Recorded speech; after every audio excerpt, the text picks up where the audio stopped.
ओम शांति। 3 अगस्त 2025 की अव्यक्त बाप दादा की रिवाइज मुरली है ये 28 मार्च 2006 की। बाबा हमें यह गुह्य बात स्पष्ट कर रहे हैं कि संगम युग पर बाबा विशेष बाप, टीचर और सद्गुरु यह मुख्य 3 पार्ट बजाते हैं। और यज्ञ के शुरू में शिव बाबा का जो बाप रूप था वह 2006 में परिवर्तन हो चुका था टीचर के रूप में, और अभी इस अंत के समय में सद्गुरु का पार्ट है, क्योंकि अभी सभी को वापस जाना है, हिसाब किताब चुकता करना है। तो अखुट बेहद के खजाने के मालिक शिव बाबा, जिन्होंने हम बच्चों को सर्व को एक समान खजाने दिए हैं, तो बाबा हम बच्चों को भी अखुट सर्व खजानों से संपन्न देख रहे हैं।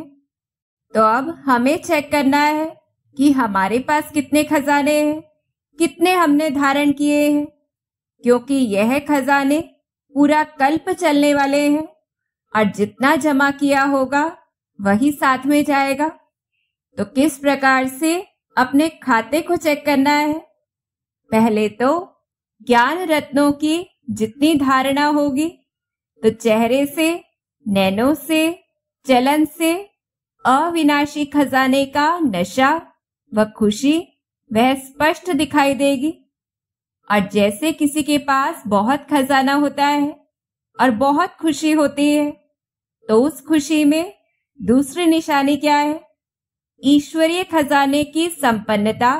उसका इतना ईश्वरीय फक्र होगा कि क्या होगा, कैसे होगा, इस बात का भी फिक्र नहीं। त्रिकालदर्शी स्थिति से यही रहेगा कि जो हुआ वह भी अच्छा, जो होने वाला है वह और अच्छा। ऐसे सदा बेफिक्र बेगमपुर के बादशाह होंगे।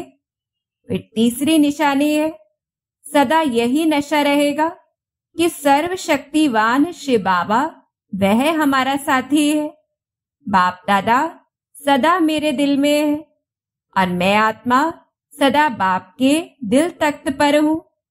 तो संकल्प भी क्या, लेकिन स्वप्न में भी दुख की लहर लेस मात्र भी नहीं आएगी।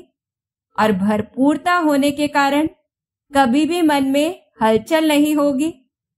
ऐसा परमात्मा प्यार में सदा लवलीन खोए हुए होने के कारण इतनी शक्तिशाली स्थिति रहेगी कि कोई भी समस्या समीप आना तो दूर, लेकिन आंख उठाकर भी नहीं देख सकती और हम मेहनत मुक्त बन जाते हैं।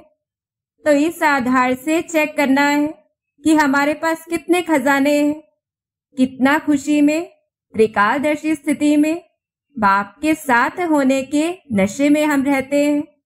तो ऐसे मोटे रूप से चेक करना है कि हमारे पास कितने खजाने हैं, और फिर सूक्ष्म रूप से चारों सब्जेक्ट्स ज्ञान, योग, धारणा और सेवा, उसमें चेक करना है। सबसे पहला ज्ञान का खजाना मुझ आत्मा के पास कितना है, वह कैसे चेक करें? जितना हमारे संकल्प व कर्म ज्ञान युक्त नॉलेजफुल होंगे, साधारण नहीं, उतना परसेंटेज में कहेंगे कि ज्ञान का खजाना हमारे पास है। फिर दूसरा, योग के सब्जेक्ट में सर्व शक्तियों का खजाना कितना हमारे पास है?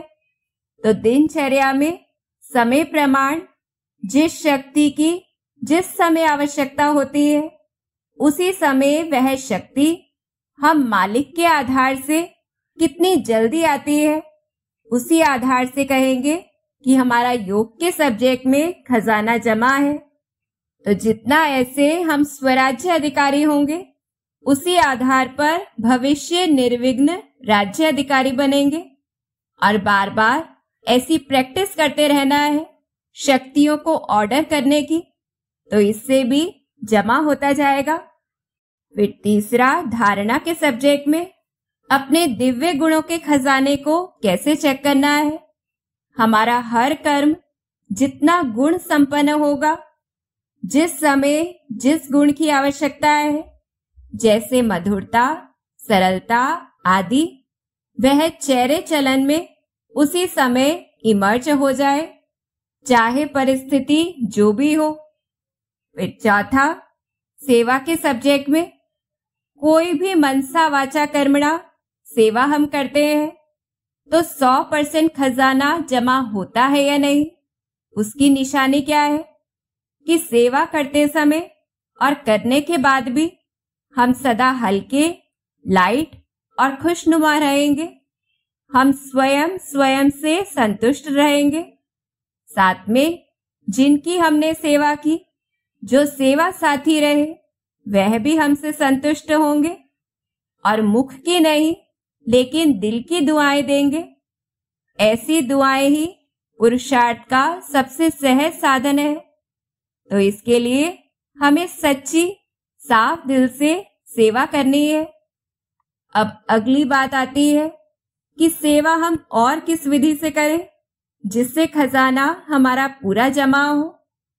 तो जैसे कि दादी प्रकाशमणि जी का मास भी चल रहा है, तो उन्होंने क्या पक्का करवाया, वही हमें पक्का करना है कि निमित्त भाव रहे कि सेवा तो शिव बाबा की है।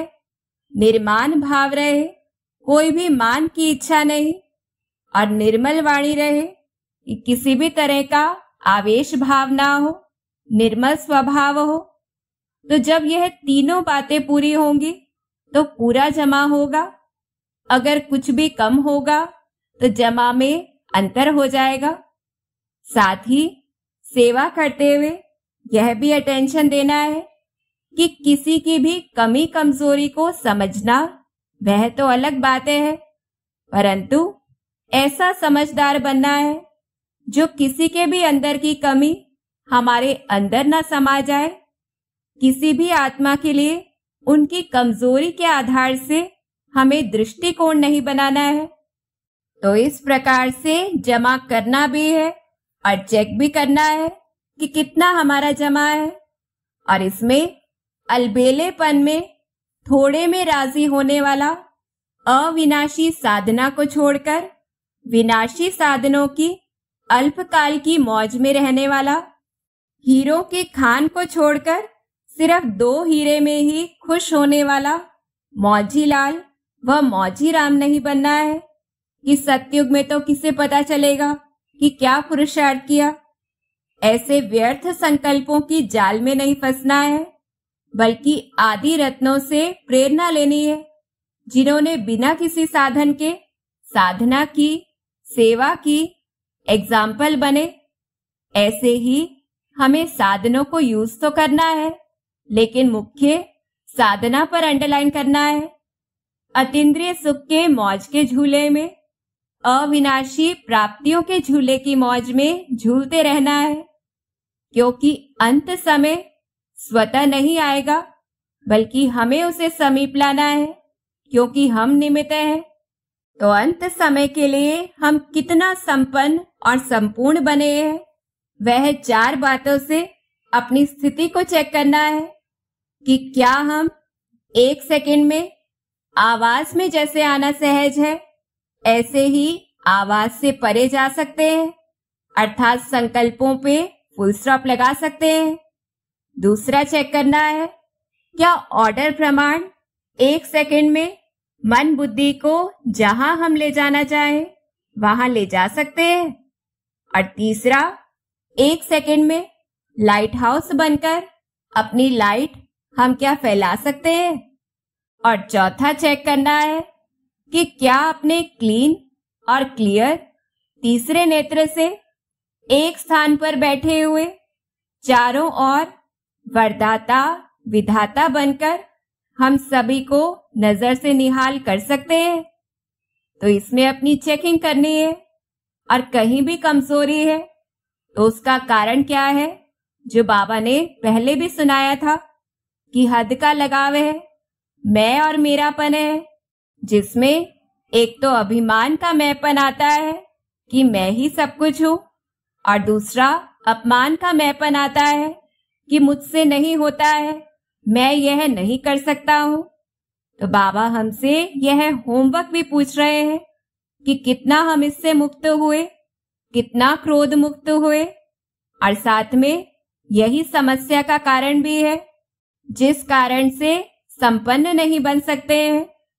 तो ऐसे बाबा हमें प्रेरित कर रहे हैं कि संपन्न और संपूर्ण यहीं पर बनना है, और हम तो स्थापना के निमित्त हैं। तो हमारा श्रेष्ठ कर्म है स्वयं जीवन मुक्त, बंधन मुक्त रहते हुए सभी आत्माओं को मुक्ति का वर्षा दिलाना, सर्व के प्रति शुभ चिंतन और शुभ कामना रखते हुए सच्चा परोपकार करना है। तो इस प्रकार से हिम्मत रखते हुए उमंग उत्साह रख बार बार अटेंशन देकर प्रैक्टिकल में सर्व खजानों से भरपूर बनना है, समय को समीप लाना है, क्योंकि हम बच्चे ही बाप की आशाओं के दीपक हैं, और संगम युग का समय यह सबसे बड़े से बड़ा खजाना है। तो हमें इसे सफल करना है, संपन्न बनना है। अच्छा, ओम शांति।